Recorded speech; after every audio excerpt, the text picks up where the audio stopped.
So I want to say a few words on the latest regarding the COVID-19 outbreak and some of the social and political implications of this. Um, it just looks like there's absolutely no sign of this wrapping up anytime soon. Excuse the, wrapping up is probably not the best vernacular to use. Um, the latest developments is that the Chinese government has downgraded the situation in four provinces, but Hubei province still remains on high alert. Now, the reason for this seems to be that there have been no new cases reported in the last few days in those provinces. I think it was, I can't remember what the provinces were. Shanxi was one of them.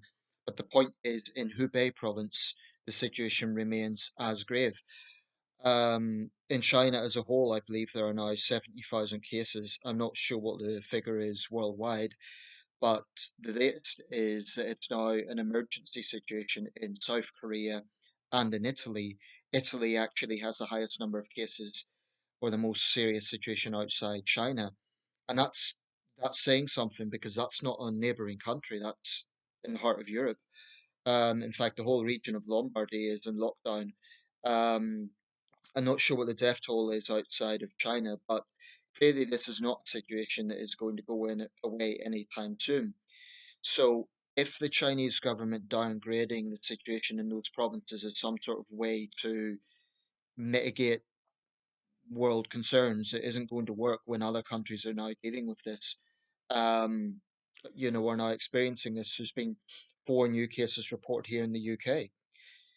So, frankly, the way I feel right now, and this isn't a personal level, obviously, I haven't been affected, and I don't know anyone who's been affected. But I am angry. I'm angry for the people who have unnecessarily suffered because of the arrogance of the Chinese government. The fact of the matter is, if the Chinese government had been transparent from the start, if they had listened to Dr. Li Wenliang and other professionals in Wuhan at the start of this, it could have been contained. But in their arrogance, the only thing they cared about was self preservation. And whatever steps they're taking now, that is a fact. This thing spread because of the arrogance of the Chinese communist regime and the rest of the world paying for it. That makes me angry. And you only need to look at CGTN to see the propaganda coming through. That I saw their report. The reporter was saying, the latest report, the Chinese have been very transparent from the start, like hell they have, like hell they have. So those Chinese nationals getting defensive, and you think the rest of what's picking on you. My response would be this: where there have been racist incidents, that's wrong. I will never condone that. There's no excuse for targeting ordinary Chinese nationals in terms of abuse. In terms of quarantine, that's a different matter. That's a practical measure being taken. But instead of looking to be victims insofar as I'm not talking about people who've been infected, I'm talking about this jingoism coming from China. Like, oh, why is the world picking on us? For once, just for once, look at the mirror, right? And look at the Chinese government. Look at the fact that they punished Dr. Lee from the start, and he became another victim of this. And it isn't just Dr. Lee, there were others. So I get very angry when I see people trying to. I even heard someone claim that America has a virus that's being hidden up. Um, it turns out what he was talking about was seasonal flu, which affects every country every year. The point about this is it's still a new virus. It's still the exact consequences of this. For example, how long there may be fatality rates after someone being affected, if people can survive, if they can be cured. There's a lot of questions about this that I think is still being analyzed. I'm not a virologist, it's not my place to say that, but I feel very angry with the arrogance of the Chinese regime. And an example of this is the fact they think they can lecture other countries on how to handle this. The Chinese regime is in no position to lecture other countries right now. And for me, it's a further sign and a further indication that this is not the time. It's not the time for the Chinese government to be lecturing other countries. They need to show some humility. Xi Jinping claims they will learn their lessons, but this is not the time for them to be showing arrogance and telling other governments what to do. This is their mess. This is something that they could have controlled from the start, and they didn't. If they'd had better regulations, for example, on that wet market in Wuhan, then maybe could have been controlled. If they hadn't punished the experts, maybe this could have been controlled.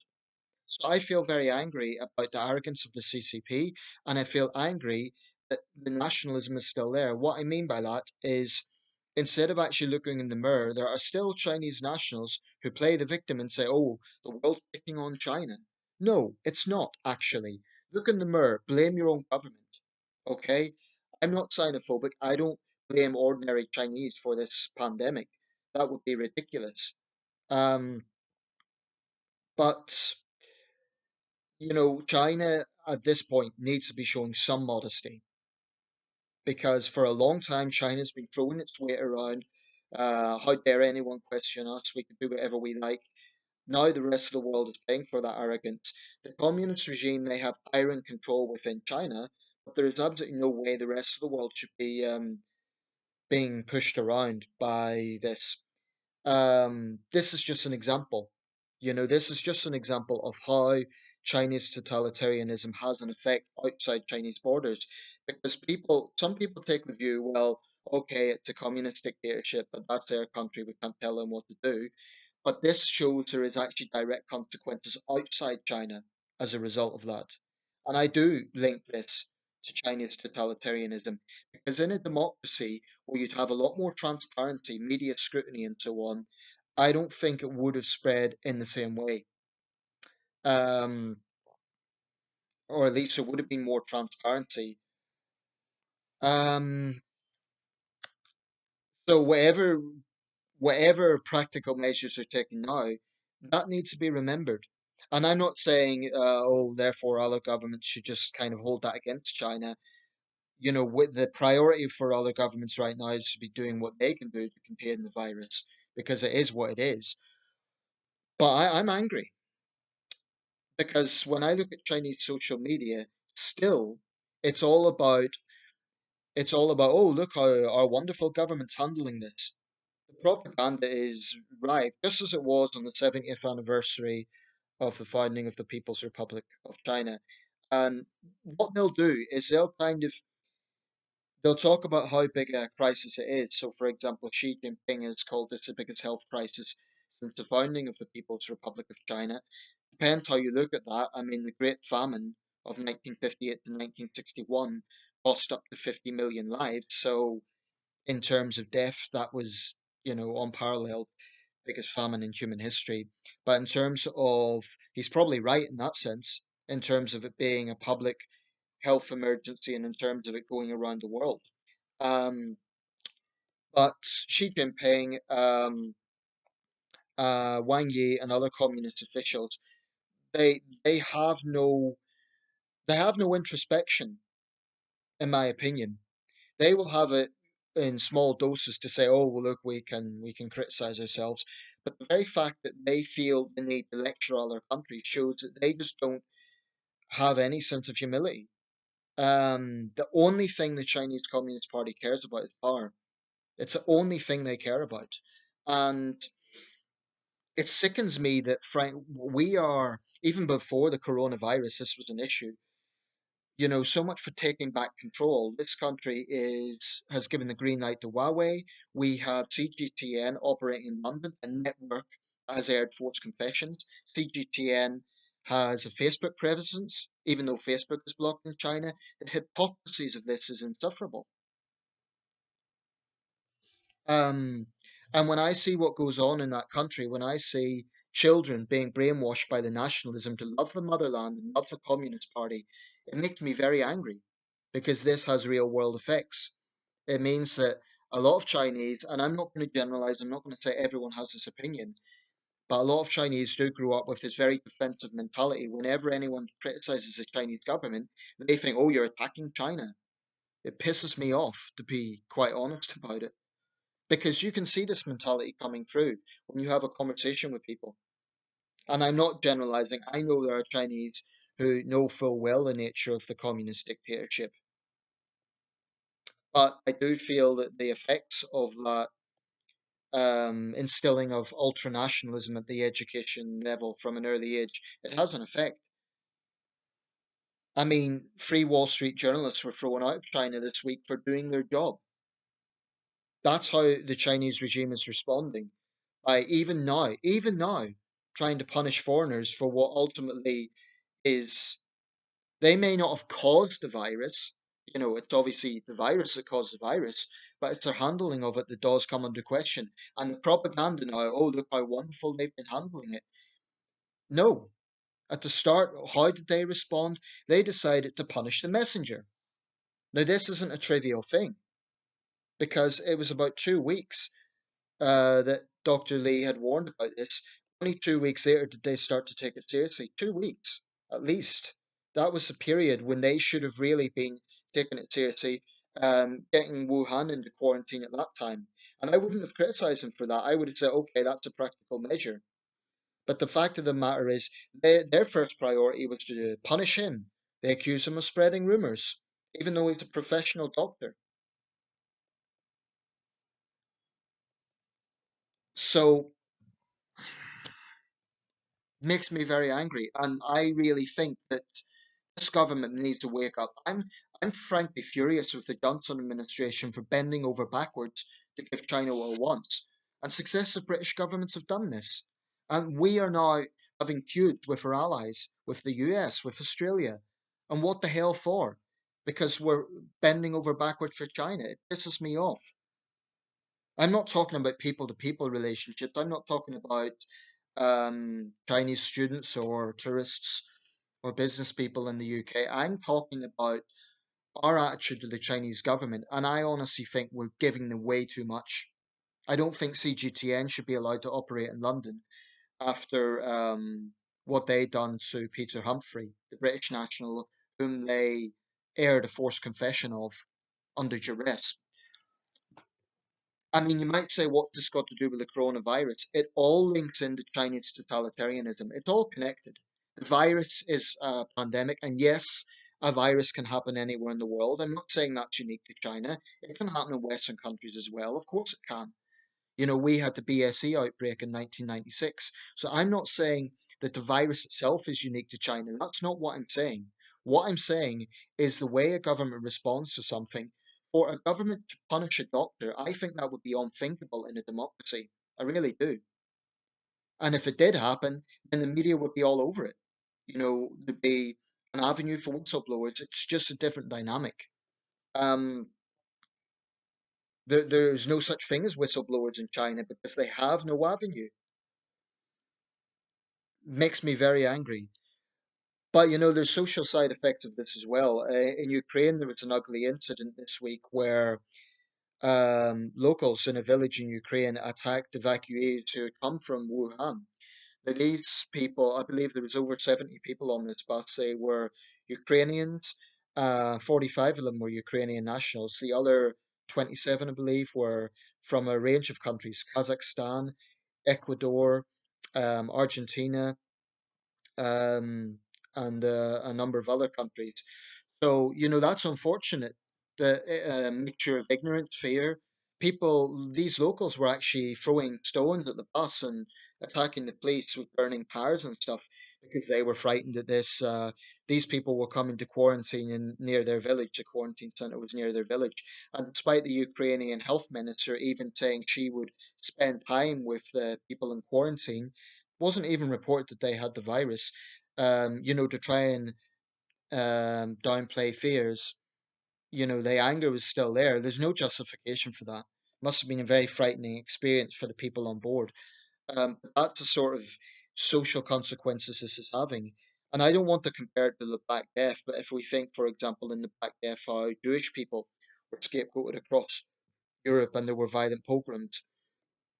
So I am angry with the Chinese government and I'm angry with the propaganda that they're putting out. That's still, I'll never condone, for example, hate crimes against individual Chinese, or for example, the Malaysian guy, excuse me, the Thai national. young Thai man, a city worker who was violently attacked in London, and the assailant shouted coronavirus. That's very sad. And the thugs responsible for behavior like that need to be punished.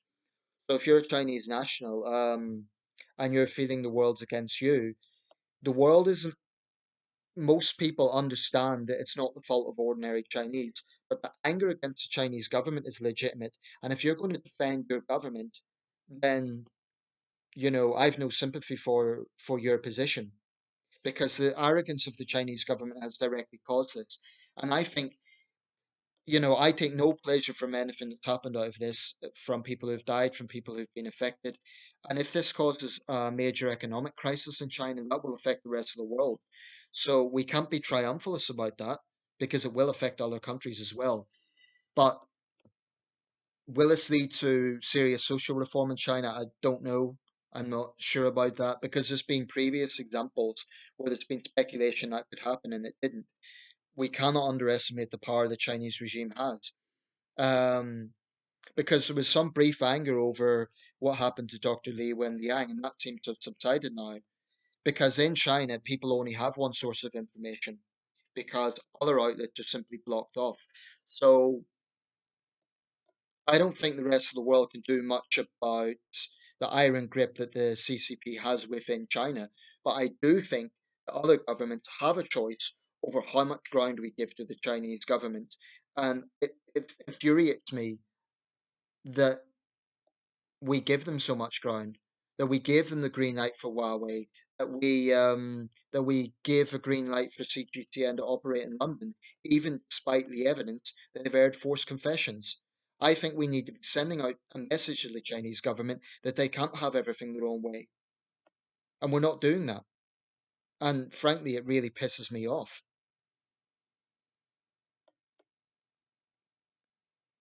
I mean, this isn't even to mention the horrendous things that's happening in Xinjiang and those concentration camps.